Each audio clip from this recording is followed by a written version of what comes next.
Hi, welcome to another Power Blast podcast.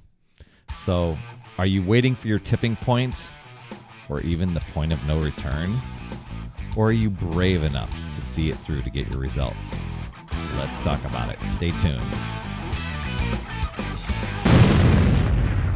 Hey everyone, Perry Tinsley here, and thank you. Thank you so much, and Merry Christmas and Happy New Year to you. It's the upcoming holiday as of this recording, 2018, and I just so appreciate you for coming on each week, tuning in, hopefully getting a few nuggets that you can either apply to your life or help and inspire somebody else by sharing this Power Blast podcast. And it's been a great year, and we've seen so many people get results, and it's just really, really cool to see all that happen. So I really appreciate you. And today, talking about a tipping point. Are you at, or maybe you're just waiting for a tipping point to happen, or maybe waiting for that point of no return to happen, or maybe considering that you're wanting to get results. It does take courage to get started and to see it through and abandon old comfortable habits and make positive changes. So this is where I was not too long ago. I was in the overweight category, and I was literally waiting for a tipping point. I was waiting to hear. I don't know what it is. I just kept avoiding things and putting things off, and almost wanted to hear an ultimatum that would kick myself in the butt to get going and get and pivot and reverse the trend I was on. I don't know if I was waiting to hear that I was pre-diabetic, or just something even more dreaded news, but I kind of was in that holding pattern of avoiding what I know I should have been doing and hoping that I wouldn't get any bad news so I could continue not doing anything and having my old unhealthy habits and unhealthy ways, I guess, be okay and have permission to do that, because no news or no bad news was okay. Well, then I can continue this old unhealthy process of mine. And then really it hit me one day. I kind of got to my own tipping point, and it wasn't a doctor that said that, but here I am. I'm fat, I'm bloated, I'm unhappy, I'm unfit, I'm overwhelmed. I began researching risky and expensive ways to get out of this mess. We're talking things like liposuction or lap band surgery or things like that, or even just a fat camp, and just realized that that's kind of at my own tipping point. Are you going to do something about it, or are you going to wait until you get some more bad news? And while I was sitting there trying to, have my own little pity party, I avoided going to the doctor, unless there was something dreadedly wrong. But then you didn't want to hear that news either. And just realizing, today 2/3 of Americans are overweight. With Canada and Europe, they're not far behind. And a third of us are obese. And we keep on this track. And a lot of times we get to this tipping point, and then it ends up being where it's like almost a point of no return. But I always say it's never too late. I think you can flip the switch on things, but the point of no return, meaning you're getting some news that you really, really didn't want to hear about that. And we're not helping ourselves as Americans. We have larger seats at movie theaters, seatbelt extenders that are in cars and planes, bathroom scales that go to 400, maybe even 500 pounds. This thing called vanity sizing is really common practice now in the clothing industry. I don't know if you've ever had that happen, where you kind of go shopping and then you realize, oh my gosh, I'm really not that big. I thought I didn't know I could fit into that size. Well, to tell you the truth, over the years, and they've kind of sneakily done this, what was once extra large is now labeled as medium. And so it's really easy to go and grab a medium and go, oh, I'm not that, out of shape or overweight or big. But from what I've heard, is a size 2 Gap khakis are actually size 6. So, take it for what it is. But, we've got increased incidences of diabetes and cancer and heart ailments and emotional disorders and depression and anxiety. It's kind of become a way of life. And, 1 in 10 Americans, they're popping antidepressants. So, I ask you, are you waiting for that tipping point or point of no return? Or are you brave enough to see it through and do something about it? That's where I was. And I kept, one of the questions I ask is, are you going to take action about it, or are you going to overthink it and stay in a paralyzed state and do nothing? And that's where I was. I kept overthinking it. What do I want to do? What am I going to, if I choose this exercise plan, or will it work? And, am I going to be spending a bunch of money on some equipment or a program or heck, some risky surgery and not have it, work out? So along the way, I so appreciate Tony Horton. You may have heard of him, right? I love his little mantra: do your best and forget the rest. It was very, very popular when he did the program P90X, because a lot of times people saw that as like, oh my gosh, who would ever do that sort of workout program? And many people stepped up to the challenge. Many people started, got derailed, and quit along the way. And other people finished it through and had bragging rights and either continued on with other things or drifted off course as well. But what I loved about that was just doing your best. This is where this takes out the overthinking and the worry and the fear of failure. Doing your best just means showing up and just doing your best without the attachment to the outcome. For instance, I showed up to my workout today. I did not feel like doing it. And, I said, I'm just going to show up and I'm just going to do my best at what I can. And there were a couple times I challenged myself on some moves and actually did better than what I was mentally thinking I would. So it's really the reality is just it's something that you can just manipulate when you're just doing your best of what you can for that day. And forgetting the rest, that means just to not let the same things that used to get in your way, not to let them roadblock you or stop you. This is where I was when I was at that tipping point. I'm researching all these little quick fixes, so to speak, which I have no idea if they would fix anything. It wouldn't fix my mental game of any sort. And I just said, you know what? I need to step into the arena and just take responsibility. I put on this weight. I got out of shape. I got lazy. And, I feel like life is spinning backwards. But I bet you one day at a time, if I just do something, if I follow a plan, I can get out of this. And I've been talking to my friend Asim. He's over in the UK, and he was in that same funk too. He'd been in shape for a while, drifted off course, and was just in that overweight, overwhelmed, paralyzed state, and wondering, what am I going to do? I just don't feel like doing anything. And it's just getting started and just not stopping and just one day at a time. And I know that sounds super simplistic, but it really is. We get in our own way for a lot of things. So, I do turn to just some of the simple things that Tony Horton teaches. Like variety.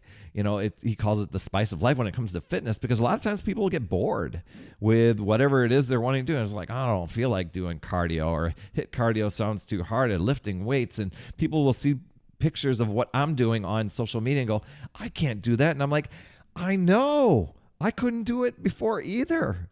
But I started with one day at a time. I couldn't do 2 push-ups in a row without getting, just crash into the floor. So just that variety, a lifetime of health and fitness, it's achievable when you think outside the box, and you kind of have to mix it up all the time and just stay curious and creative and stick with exercise that you think you would enjoy. I've got a lot of friends that just get out and do walking, or they'll go out and run, or some of them will do that spinning, the bicycle stuff.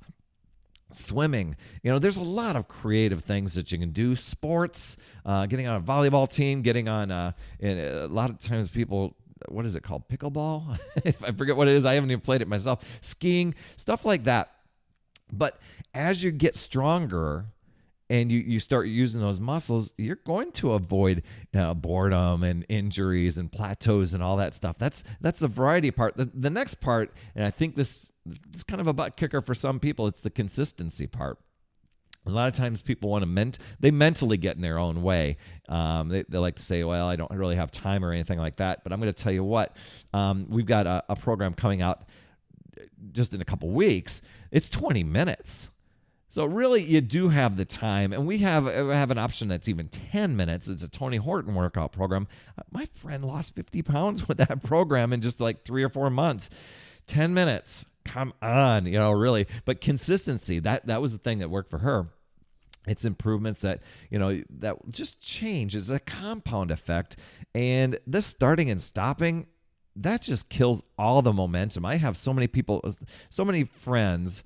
Well, not so many, but I have friends who habitually start and stop. They let something get in the way, and then they feel like they got to start over, and they never finish the plan, and just to keep moving forward. I get it. Sometimes life gets in the way. Sometimes you end up, the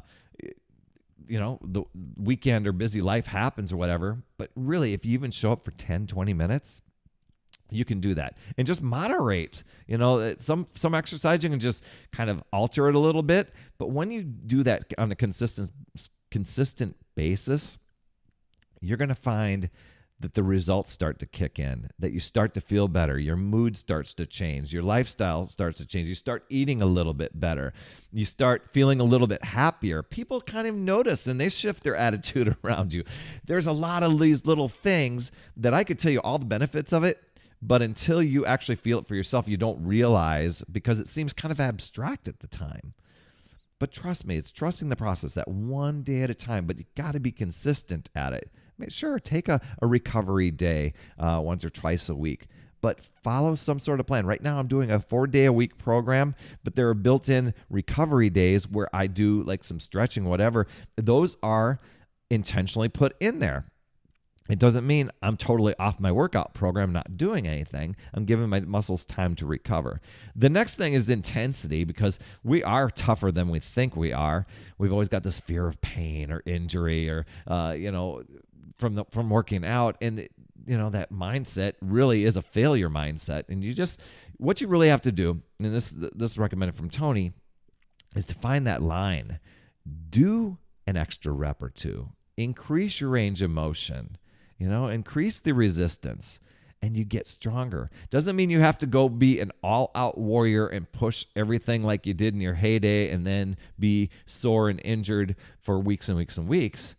And it's just that little bit, just to push yourself a little bit, because intensity, variety, and consistency, those all three work together and just kind of provide that platform for success. And so that's with your plan, it's got to keep you consistent. Another thing is purpose. Now, I didn't fully connect with purpose until I really started to exercise. And a lot of times people are like, well, why do you want to exercise? Why do you want to do this? You know what? It was to stop feeling really miserable is what it was, and to stop having my beer gut grow, and to not have to resort to medication. Okay, I know a lot of times people have no problem wanting to turn to medication. I just didn't want the side effects. I didn't want the expense and all that stuff. I wanted to take control myself and not be at the mercy of, somebody prescribing something. So having that purpose, the purpose is to have a better life, happier, healthier. Exercise, eating right makes you feel better. And when you feel better, you do more. And when you do more, you connect with people on a better way. And just a healthy lifestyle gives us energy to be better than before. And, just being a happy, fulfilling life and a contributing part of society. That's a big purpose. And so I ask you, what are you waiting for? A lot of times we sit there and we overthink things, and then we just pretty much ignore it. And I'm kind of calling you out on it because I had to call myself out on it a lot of times. What are you waiting for? Are you waiting for a tipping point? Are you waiting for that point of no return? There'll be people that tune into this podcast and they'll get fired up to do something, but they won't take action until they'll start Monday. No, wait a minute. That's a holiday. Okay, after the holidays. No, well, maybe after the Super Bowl, or never, because they keep overthinking it. They keep telling themselves, I should. And then there's always an excuse when that time comes to show up. Lots of excuses. Or they get started, and then after they start, the novelty wears off a little bit. It got too hard, got too sore, life got a bit too crazy, or maybe they got a little sickness and felt like, oh my gosh, I got to start over again. Now it's too hard to start over again. I just don't feel like it. There'll always be some sort of obstacle to overcome. And that's when you need to focus on your purpose. Bring in the variety, the consistency, the intensity, no matter what. Just do today. Just tell yourself, I'm going to do today. And then when tomorrow comes, do that again. Don't look so far out into the future. Focus on just 2 pounds at a time. And don't wait for that point of no return. Time to make this your tipping point and pivot the other way. Take control yourself. Be brave enough to abandon old comfortable habits and make positive changes. Be brave enough to start and to stop procrastinating. Be brave enough to see it through. Brave enough to put yourself first. If you want some more really, really cool perspective from the man himself, Tony Horton, check out Power Blast Podcast episode 500. It's not in the iTunes store anymore, but if you go to powerblastpodcast.com/Tony Horton, I've got my recording there, and it's all on video, and you'll be able to see it there, and hopefully it'll help you out. So my wish for you is to start and never stop. Just find that something that you can do. And if you want help in figuring out that something to start with a little bit of variety and fun, and just to come up with your healthy formula, I'm here to help. PerryTinsley@gmail.com. And if you found this episode valuable or could inspire somebody else, please share it, like, comment. Get over to the podcast app and give an honest rating and review so more people, this can reach more people. That would absolutely be crazy cool. I wish you a Merry Christmas. I wish you an abundant, happy 2019 and beyond. 2020, 21, 22, all the way. And it's just to make it happy and healthy and fun and filled with purpose. I appreciate you. You rock, my friend. And as always, remember, it's never too late. We'll see you next week.